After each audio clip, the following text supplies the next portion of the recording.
রাম রাম রাম রাম রাম। তুমি কে? কে তুমি? কি চাও?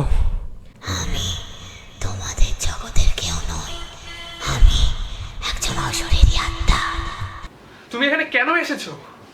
ভয় পেও না, আমি তোমাকে মারবো না। সত্যি বলছি, তুমি আমার কথা শোনো। সত্যি বলছি। না, কাছে আসবে না। কে তুমি? কোথা থেকে এসেছো? তোমার তো খুব তারা দেখছি, সব জানার। যাই হোক, আমার নাম রুদ্রী, তোমার নাম দেবালয়, তাই না?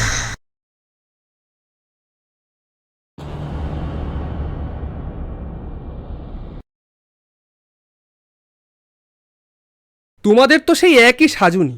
ভূত হয়েও নিজের জিনিসের মায় আটকে থাকো। তো কি এমন কুকর্ম করেছো যে নরকেও ঠাঁই হয়নি? সব মায়া ত্যাগ করা যায় না। আর যে জিনিস ভালোবাসা মানুষের দেওয়া, তাকে করে দিয়ে দিই। শুভ জন্মদিন মা। দেখো বাবা,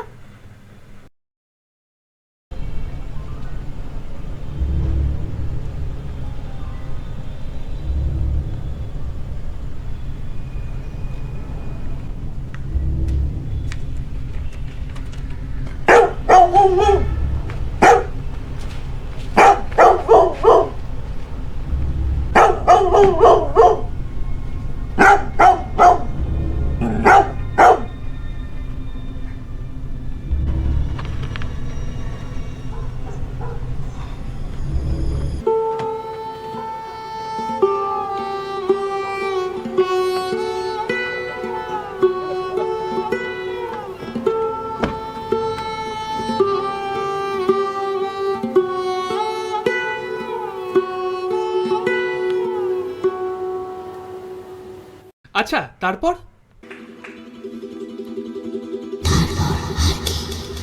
সেই নরপিশাচগুলো জেলে গেল? আমাদের আইন এখনো তাদের শাস্তি দেয় না, কিন্তু আমি তাদেরকে কাউকে জানিনি। এক এক করে সবাইকে মেরে ফেলেছি। আর তোমার বাবা মা? তাদের দেখতে যাই মাঝে মাঝে, কিন্তু খুব কষ্ট হয়, তাই যাওয়া বন্ধ করে দিয়েছি। কিন্তু তুমি এখানে কি করছো? তোমার তো কাজ হয়ে গেছে। যারা তোমার উপর এত অত্যাচার করেছে তারা তো আর নেই। কিন্তু তাদের মতো আরো অনেক মানুষ করছে, যাদের এরকম কাজ করার ক্ষমতা আছে। সমস্ত ধরিয়ে নিয়েছে। মেয়েরা ছোট কাপড় পরে, আমি পুরুষদের আকৃষ্ট করার জন্য। কিন্তু তারা বোঝে না, মানুষের চোখে লালসা থাকলে কোনো শরীরে কাপড় থাকুক বা না থাকুক, সে শোষিত করার চেষ্টা করবে।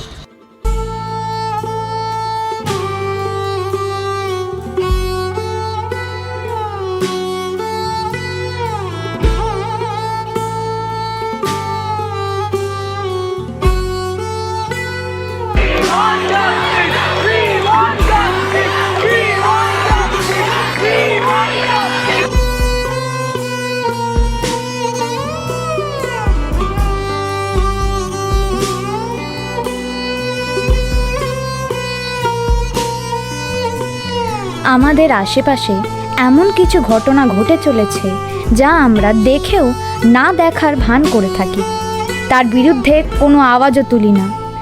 তাই সয়ে যেতে দিনের পর দিন হয় অনেক মেয়ে মানুষকে, এবং তার বিরুদ্ধে কোনো কিছু করার চেষ্টাও করি না। আমাদের সমাজ বদলাতে হলে প্রথমে নিজেকে বদলাতে হবে।